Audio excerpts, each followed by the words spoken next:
সফলতা বলছেন পররাষ্ট্র উপদেষ্টা তৌহিদ হোসেন।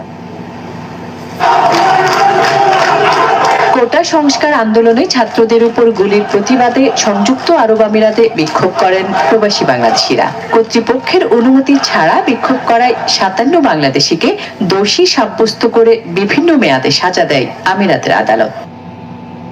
পরবর্তীতে হাসিনা সরকারের পতন হলে অন্তর্বর্তী সরকার ক্ষমতা গ্রহণের পরপরই এ বিষয়ে একজন আইনজীবী নিয়োগ দেন।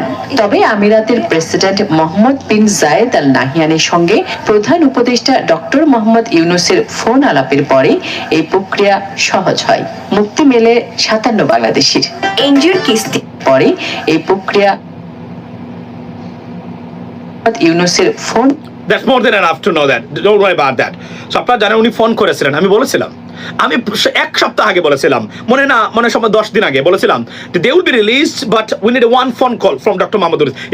Even though আমি আপনাকে বলি, উনি যদি মধ্যপ্রাচ্যের দেশগুলো খালি ফোন করে সৌদি আরবে বলেন যে আমাদের যারা অবৈধ আছে, যারা আনডকুমেন্টেড, তাদেরকে সাধারণ ক্ষমা ঘোষণা করে দেন, আপনারা বিশ্বাস করেন ভাই, প্রত্যেকটা মধ্যপ্রাচ্যের দেশ ওনার রিকোয়েস্ট রাখবে, অন্তত সর্বোচ্চ চেষ্টা করবে তারা কোনো কিছু করা যায় কিনা ওনার রিকোয়েস্টে। আমি আজকে ডক্টর মোহাম্মদ ইউনূসকে বলছি, যত মধ্যপ্রাচ্যের প্রত্যেকটা দেশে যারা মারাত্মক অপরাধী না সেই দেশের বিরুদ্ধে সেই সব প্রবাসীকে রিলিজ করার জন্য এবং তাদেরকে আবার রিহ্যাবিলিট করার জন্য এবং সাধারণ ঘোষণা ক্ষমা ঘোষণা করার জন্য ডক্টর মোহাম্মদ ইউনূসকে আমি অনুরোধ করি, উনি একটু চেষ্টা করলেই সবাইকে উনি ক্ষমা ঘোষণার আওতায় আনতে পারবেন প্রত্যেকটা আপনার মধ্যপ্রাচ্যের দেশে।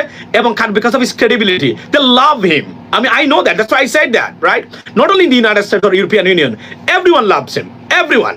So এই জন্যই বলছি it is possible. এবং এই যে আজকের আপনি দেখেন আমাদের রেমিটেন্সের কারসাজি দেখেন, আপনার বর্তমানে ব্যাংকে রেমিটেন্স জায়গা হচ্ছে না এই মুহূর্তে, কিন্তু আপনি বলবেন না যে রেমিটেন্স সব চেঞ্জ করে দিচ্ছে। এর কারণটা হলো তারা তো খালি করে দিয়েছিল, একদম খালি ছিল, এখান থেকে উঠতে আছে বর্তমানে। সুতরাং আমি আপনাদেরকে এতটুকু বলবো যে আমি আবারও ডক্টর মোহাম্মদ ইউনূস এবং ইউএই প্রেসিডেন্ট এন্ড গভর্নমেন্টকে অন্তঃস্থল থেকে ধন্যবাদ জানাই মানবিক এই কাজটা করার জন্য।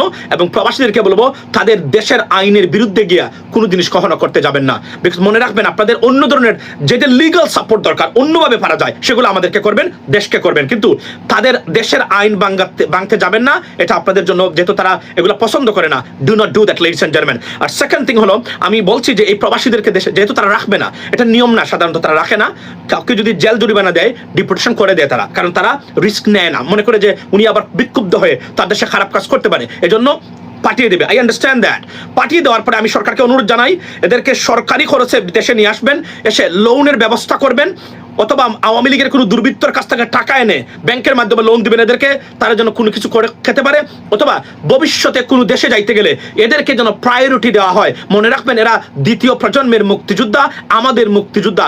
এরা দেশকে ভালোবাসার উদাহরণ দেখিয়েছে, জীবনের রিস্ক নিয়ে তারা মাঠে নেমেছিল, কারণ তারা বাংলাদেশকে ভালোবাসে এবং এই স্বৈরতন্ত্রের বিরুদ্ধে দাঁড়িয়েছে। সুতরাং এরা আমাদের গোল্ডেন জেনারেশনের পার্ট এবং এরা আমাদের সূর্য সন্তান। এদেরকে কোনোভাবেই যেন এরা বিপদগ্রস্ত না হয়, এদের পরিবার যেন আপনার ক্ষতিগ্রস্ত না হয়, সেটা করার কারণে আমাদের টাকার কোনো অভাব নেই। এবং আমরা প্রতিদিন টাকা দিচ্ছি প্রবাসীরা, এখান থেকে টাকা ভাঙিয়ে বাংলাতে টাকা করে আপনারা তাদের কাছে দিবেন, তাদেরকে সহযোগিতা করবেন, যা যা করা দরকার সেটা করবেন।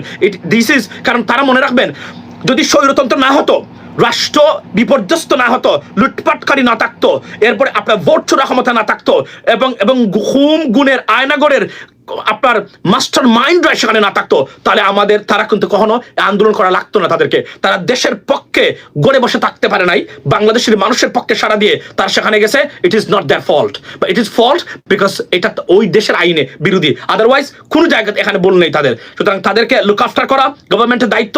এবং আমি আজকে সরকারকে অনুরোধ জানাবো, সরকার যেন এই কাজটা সুচারুভাবে আমাদের এই প্রবাসীদেরকে সহযোগিতা করেন এবং তাদেরকে আপনার করেন। বাই দ্য ওয়ে বলে রাখি, channel US Bangla, don't forget to subscribe or support this channel because it is the most safest platform to fight for your rights. Okay, সেখান থেকে কাজ করতে পারবে বলা হয়েছে না। আমি খালিজ টাইমসে দেখেছি, আমি আপনাদেরকে পড়ে শোনাই।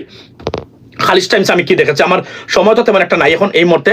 আমি খালিজ টাইমসে যেটা পড়েছি সেটা তারা বলছে যে brothers they have to be deported from the country, অর্থাৎ they want them to be deported. So therefore I strongly believe that they wouldn't keep them in the United Arab Emirates. এটা আমার common সেন্সের ক্ষেত্রে বলছে, শুধুমাত্র আমি তত্ত্ব নিয়ে বলছি না, এটা কমন সেন্সের ভিত্তিতে আমি বলছি যে তাদেরকে তারা সেখানে রাখবে না, এটা আমার দৃঢ় বিশ্বাস। তো এই যে আমি খালিজ টাইমস আমার সামনে আছে এবং এখানে আমি বলি, এবং তারা বলছে যে দ্য গভর্নমেন্ট এই যে ইউএই খালিজ টাইমসের এখানে আমি পড়তেছি এবং তারা বলছে ইয়েস এই দেখেন বলছে যে Emirates Sheikh Mohammad bin Zayed has also ordered authorities to drop the sentence of those convicted and arrange for their deportation from the country. So therefore, they're not going to keep them. They will definitely deport them. It is how it is. তারা যে এটা যে ক্ষমা করে দিয়েছেন এটাই সর্বোচ্চ এবং এটা আমরা লাগবে না, তারা থাকুক না, তারা চলে আসুক। এদেরকে এয়ারপোর্টে যেন ফুল দিয়ে বরণ করা হয়। আমি থাকলে তাদের কাছে এয়ারপোর্টে ফুল দিয়ে বরণ করতাম আমাদের এই প্রবাসীদেরকে। আমাদের আরএফবির পক্ষ থেকে আমাকে যদি ডেট জানানো হয়, আমরা একটা টিম পাঠাবো, তাদেরকে ফুল দিয়ে সেখানে এয়ারপোর্টে বরণ করবে, কারণ এরা আমাদের মুক্তিযোদ্ধা, এদেরকে কোনোভাবে খাটো করে দেখবেন না। সো এবং এটা দ্বারা একটা জিনিস প্রমাণ হয়েছে কি, সেটা হলো ডক্টর মোহাম্মদ ইউনূস যতক্ষণ পর্যন্ত ক্ষমতা থাকবেন, এই জন্য বলছি তাকে সর্বোচ্চভাবে সহযোগিতা করবেন, তাকে তার চরিত্র হনন করতে যাবেন না। যারা শুরু করেছেন আমরা অনেকেই আমাদের মানে এদের মনে রাখবেন এরা এক্সট্রিমিস্ট, এরা যে কোন সময় যে কোন সিদ্ধান্ত নেয় বাত বিচার করে না, কখন কি বলতে হবে কখন কি করতে হবে এটা। আচ্ছা, তো আমি মনে না এটা আগের খবর নয়, এটা look today is publish today September 3rd, 2024 right now এটা আগের খবর না, এটা এখনই খবর এবং খালিজ টাইমস এই থেকে আমি নিয়েছি এটা। সুতরাং এটা হলো বাস্তবতা। সো এই প্রবাসীরা যাবে এবং এদেরকে রিহ্যাবিলিট করা হোক, যত ধরনের সহযোগিতা সরকারের পক্ষ থেকে তারা নেওয়া হোক।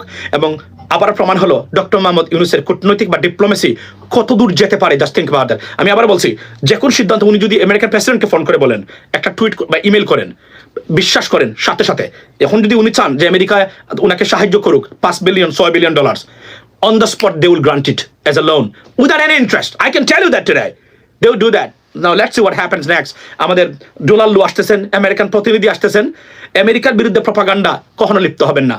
মনে রাখবেন, এই দেশে আমি থাকি, আমি যা বলি এগুলো মনোযোগ দিয়ে শুনবেন। যখন বিদেশির অ্যাফেয়ার্স, যখন ইন্টারন্যাশনাল অ্যাফেয়ার্স বা পলিটিক্যাল অ্যাফেয়ার্স নিয়ে আমি কথা বলি, আমার কথা শুনবেন, কারো কথা শুনবেন না, কারণ আমি যা বলবো এটা সত্য, এটা জেনে শুনে বলছি, মনে রাখবেন। আর আমার চেয়ে অভিজ্ঞতা এখানে যারা আছে সোশ্যাল মিডিয়াতে কারণেই, কারণ আমি 2টা দেশে পড়ালেখা করেছি, 2 দেশে আমি বসবাস করেছি। সুতরাং কম্প্যারিজন করতে গেলে আমার চেয়ে ভালো no one is near to me, by the way. So এটা আমি বলে রাখলাম, ভালো থাকবেন, অন্য সময় কথা হবে ইনশাল্লাহ। ইটস এ গুড নিউজ আমাদের প্রবাসীদের জন্য ইনশাল্লাহ।